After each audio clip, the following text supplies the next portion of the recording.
प्रणाम। आज हम बात करेंगे कि हमें क्या नहीं खाना चाहिए, क्या खाना चाहिए। लेकिन हम सबसे पहले बात करेंगे कि क्या नहीं खाना चाहिए, क्योंकि आजकल ज़्यादातर लोगों को पता ही नहीं है क्यों वो टेस्ट में मतलब कि जो जीव का स्वाद है उसमें इतना ज़्यादा खो गए हैं कि उन्हें पता ही नहीं लगता कि क्या बॉडी के लिए सही है क्या गलत है। और इसमें एक चीज़ मैं बता दूं कि जिन लोगों को बहुत ज़्यादा टेस्ट की आदत होती है, मतलब कुछ खाया और पता चल जाता है कि मतलब ये टेस्टी नहीं है, ये अच्छा नहीं है, या बहुत ज़्यादा जो लोग हैवी और स्पाइसी ऑयली खाते रहते हैं तो जो जीभ की नॉर्मल टेस्ट बड होती है वो जल जाती है। उसके बाद क्योंकि कुछ लोगों की आदत होती है ना कि थोड़ा सा गर्म कर दिया, थोड़ा सा तीखा हो तो वो उनके लिए उतना पर्याप्त नहीं होता, वो और मिर्ची डालेंगे, वो और तेल डालेंगे, वो और मसाला डालेंगे और मतलब कि बिल्कुल और करते करते वो पता नहीं खाने का क्या से क्या बन जाता है। उसके बाद उनको टेस्ट आता है तो वो आपके लिए, आपके जीभ के लिए भी और आपके शरीर के लिए भी, आपके पेट के लिए भी वो मतलब जहर के समान है। तो इन सारी चीज़ों का ध्यान दीजिएगा आप। इसमें क्या होता है कि जो खाना अगर एक बार बन गया, बनने के बाद वो ठंडा हो गया तो आप उसको दोबारा गर्म करके मत खाइए। अगर आप दोबारा गर्म करके खाएंगे उस खाने को तो उससे आपको गैस बनेगी और गैस बहुत ज़्यादा नुकसान करती है। जिनको बनती है आप वही जान सकते हैं कि कितनी ज़्यादा प्रॉब्लम होती है जब गैस बनती है। पेट भारी रहता है, बिल्कुल हैवीनेस से भारी भारी जैसा महसूस होता है, सिर पूरा भारी रहता है, मतलब कि कुछ भी अच्छा नहीं लगता। वो बहुत बुरी कंडीशन होती है जब गैस बनती है। तो दूसरा होता है कि आप एक ही तेल बार बार यूज़ मत करिए तलने में, मतलब कि तेल कोई सामान तला और उसके बाद रख दिया, फिर आप वही तेल यूज़ किए जा रहे हो तो उस चीज़ का यूज़ मत करिए, वो आप नुकसान करेगा। अगर वो एक बार आपने तल लिया है तो आपको कुछ करके आप उस तेल को कंज्यूम करके उसको ख़त्म करिए। उसके बाद दोबारा जब फ्राई करना हो तो दूसरा नया और अच्छा ऑयल यूज़ करिए। उसके साथ साथ आप रिफाइंड चीज़, मतलब चाहे वो चीनी हो, हमारे नमक हो, नमक भी आजकल लोग बहुत ज़्यादा लेकर खाते हैं क्योंकि लो डाइट, मतलब कि नमक का स्वाद बहुत ज़्यादा आने लगा है कि आप बहुत ज़्यादा नमक मत लेकर खाइए। चाहे तो आप रॉक साल्ट मतलब सेंधा नमक आप यूज़ कर सकते हैं, वो बहुत ज़्यादा अच्छा होता है। वाइट शुगर और वाइट सॉल्ट दोनों एक्सेस मत यूज़ कीजिए। रिफाइंड फ्लावर मतलब कि मैदा, ये सारी चीज़ें जो हैवी होती हैं ये सारी मतलब मत यूज़ करिए, ये ज़्यादा नुकसान करेंगी। ये ध्यान में रखिए कि जो चीज़ पचने में मतलब कि पकने में टाइम लेती है वो पचने में भी टाइम लगेगी, क्योंकि उस चीज़ को फिर बॉडी अपने अपने HCl से, अपने अग्नि से उसको पकाएगी, तभी तो वो बाहर मोशन के फॉर्म में पास होगा।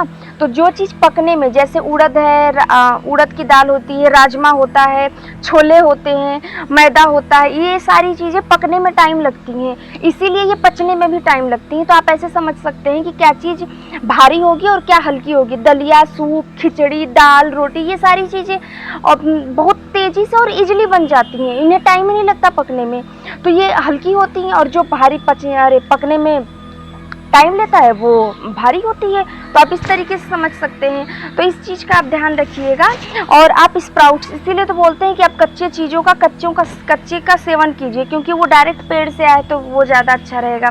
सात्विक डाइट की बात करेंगे, सात्विक डाइट सबसे ज़्यादा अच्छी होती है। आप उसमें वेजिटेबल, सूप, ये सारी चीज़ें ले सकते हैं।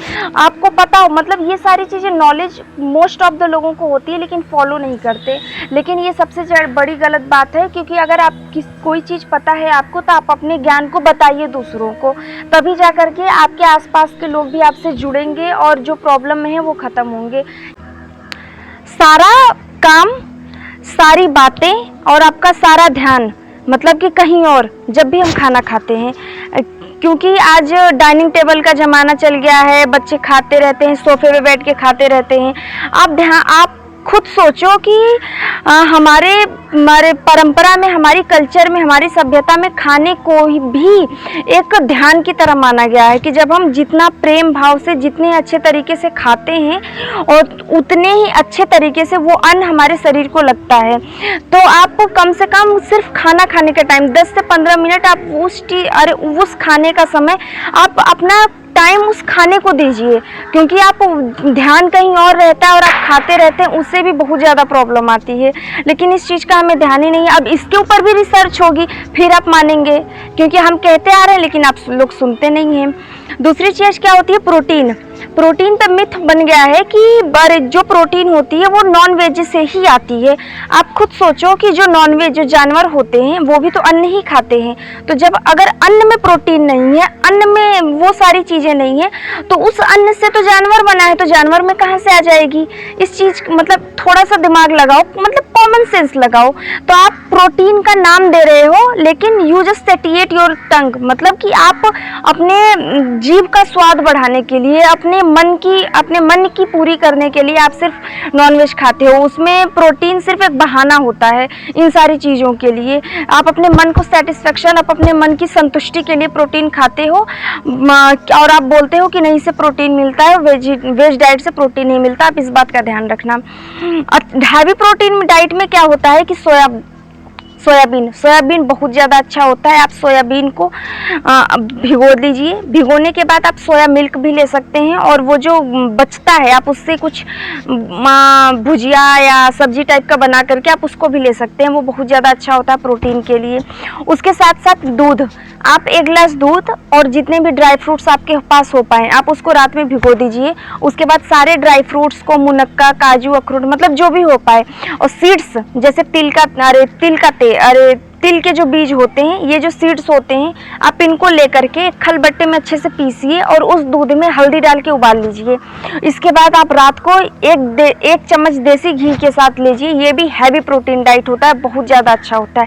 इसीलिए आयुर्वेद में बोला जाता है कि दूध को और एक खाने को साथ में कभी मत लो, क्योंकि दोनों हैवी प्रोटीन डाइट होते हैं। अगर आप दोनों साथ में लोगे तो आपको स्किन से रिलेटेड, लिवर से रिलेटेड, ब्लड से रिलेटेड इतनी सारी प्रॉब्लम्स होंगी।